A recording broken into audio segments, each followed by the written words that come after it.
Hello, welcome to Back to Coding.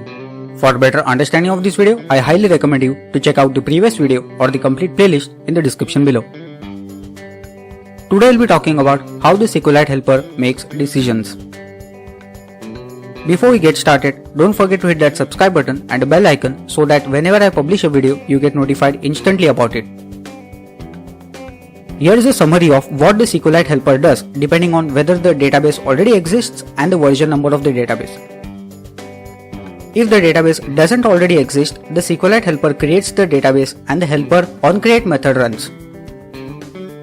If the database already exists, the SQLite helper checks the version number held on the database with the version number in the helper.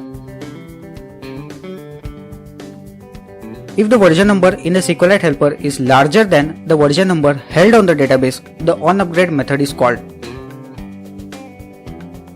If the version number in the SQLite helper is smaller than the version number held on the database, the onDowngrade method is called.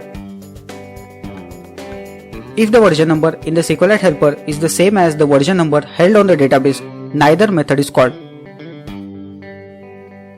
Now that we have seen under what circumstances the onUpgrade and onDowngrade methods are called, in the next video we will see how to use them.